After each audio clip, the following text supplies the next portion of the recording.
Bonjour, je m'appelle Ensati Samplamidi. J'ai mes amis présents.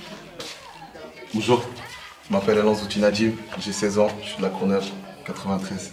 Bonjour, je m'appelle Assoumani Elfad, je suis en 3e.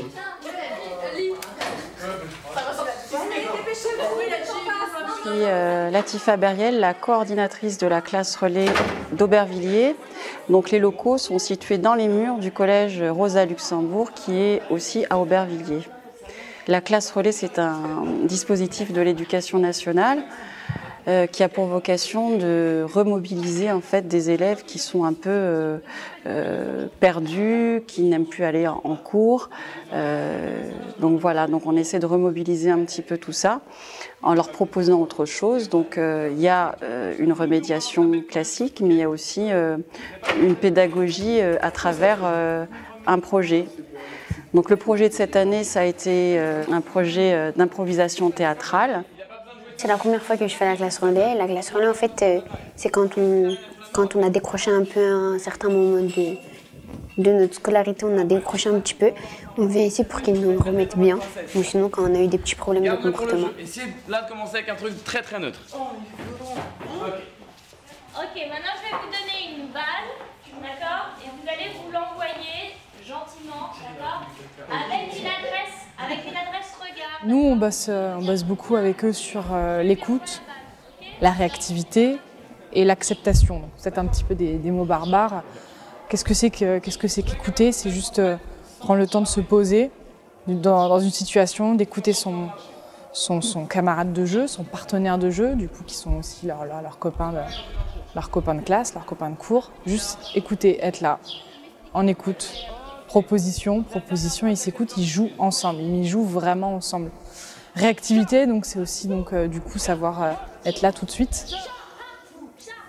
C'est ça l'improvisation, c'est la spontanéité, c'est un lâcher prise qui permet de jouer instantanément. Et l'acceptation, c'est vrai que c'est un thème. L'acceptation, accepter, c'est juste dire oui en fait. En improvisation, c'est une des qualités majeures, c'est de dire oui, surtout pas de dire non. Et on sait bien qu'à cet âge-là, à l'âge du collège, quand on est jeune, on a du mal à dire oui. On a vraiment beaucoup de mal à dire oui. On dit beaucoup non. On est beaucoup dans l'opposition, la confrontation. Et justement, l'improvisation est là pour dire oui. Parce qu'on ne peut pas jouer si on ne dit pas oui. On n'avance jamais. Comment on écrit une histoire, c'est en disant oui à l'autre tout le temps. Ok, alors, pour le prochain jeu, il y en a un qui va sortir. Vous allez vous mettre derrière cette porte, qui va rien faire. Non seulement on pense qu'il y a plein de choses qu'on peut apprendre grâce à l'improvisation théâtrale, mais surtout on avait pour idée de pouvoir faire un projet sur l'année pour ancrer nos élèves dans la durée, dans une pratique et surtout dans des apprentissages. Et c'est ce qu'on a vu, moi ce que je constate, c'est une évolution, une progression, on a vu des comportements, des attitudes et qui se traduisent, en tout cas, qu'on retrouve en classe également. Des postures, des attitudes qui changent. C'est à se projeter, à participer, à une activité de groupe, à s'oublier aussi en tant qu'individu, puisque dans l'impro, il faut être à deux. Donc il y a tous ces gestes, toutes ces postures qui souvent leur font défaut et qui ne sont pas la cause du décrochage, mais qui peuvent expliquer en partie leurs difficultés dans leur scolarité. Alors, Sam, tu as quelque chose à proposer? Il était une fois Oui. Attends. un homme petit, noir, nommé Sam. Je m'appelle Ilam, je suis en 3e et j'ai 15 ans. Le théâtre, c'est le théâtre. On se lâche un petit peu. Et c'est 2 fois par semaine. 2 fois par semaine, oui. 2 fois par semaine. Et ça nous lâche en fait. C'est pour. Quand on rentre sur scène, on n'est pas déjà chargé, il faut rentrer vide, prêt à recevoir. Alifa, écoutez ce que tu dis. De 1, ça veut dire que c'est vachement bien, t'es rentré vite. C'est comme dans une impro, on rentre prêt à se remplir de quelque chose. Ensuite, ça veut dire que toi, t'as une bonne sensibilité naturelle. T'as exactement, là ce que tu décris, c'est exactement le sentiment d'un comédien quand il est en jeu. Vachement bien. Je crois que ça fait 1 mois et demi que je fais de l'impro. Ça m'aide à m'ouvrir aux autres, à leur parler et tout. Bah après, bah ça, je sais pas. Bah ça... J'ai pas de mots en fait. C'est que ça, en fait, c'est que ça nous aide à nous épanouir. Ça nous aide à dire ce qu'on ressent. Par exemple, ils nous disent de faire une impro, bah ça, faut qu'on le fasse comme nous on veut. Faut qu'on le fasse avec nos mots. C'est ça qui est bien. C'est ça qui est bien.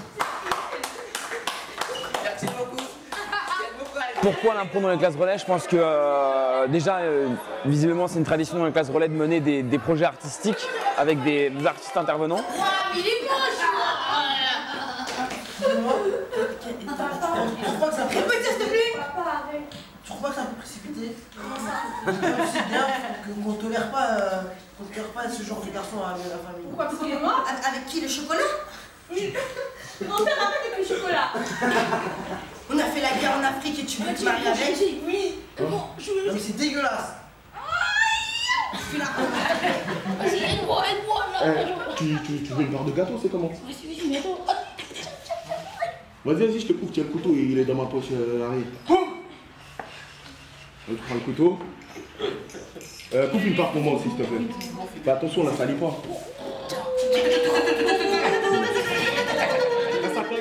Pour moi, l'improvisation théâtrale, c'est vraiment un outil utile et important, et on en a vu l'efficacité déjà avec les jeunes qu'on a suivis, même si c'est des micro-victoires, enfin, on sent une évolution avec les jeunes, tout simplement parce qu'en improvisation, on travaille l'écoute, on travaille le discours, voilà, juste bien parler, être avec les autres aussi, la confiance en soi, la confiance en l'autre, voilà, le travail de groupe.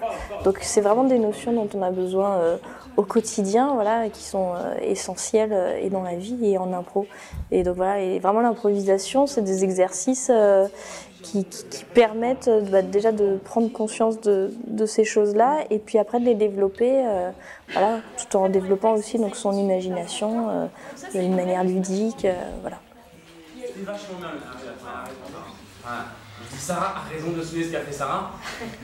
Non, vachement bien, hein. Des bonnes impros, je suis content quoi. Bien Ricardo, hein. Le mec, le délire dans lequel tu pars, tu prends, ok, j'étais blanche avec des cheveux machin, vachement bien quoi. Non, je suis très content, ça joue bien. J'ai fait une impro sur la jungle, donc j'étais une sorte d'aventurier et je devais trouver le chemin du retour vers une maison. Enfin, voilà. Merci de salut. Un salut, deux saluts, trois saluts. Alors, t'as quelque chose à proposer? Il était une fois. Oui. Wow. Attends. Un homme petit, noir, nommé Sam, qui ouvrait une porte. Et pourquoi Sam? Qui ouvrait une porte. Et pourquoi Sam? Parce que c'est pourquoi noir? Et qui ouvrit une porte. Trois pas blancs. Qui ouvrait une porte. Qui ouvrit une porte avec son ami maghrébien. Oui, pas de racisme. Oui, avec son ami maghrébien, ouvrait une porte. C'est bon? Tu te rappelles de la question, hein? Tu te rappelles de... Oui, après.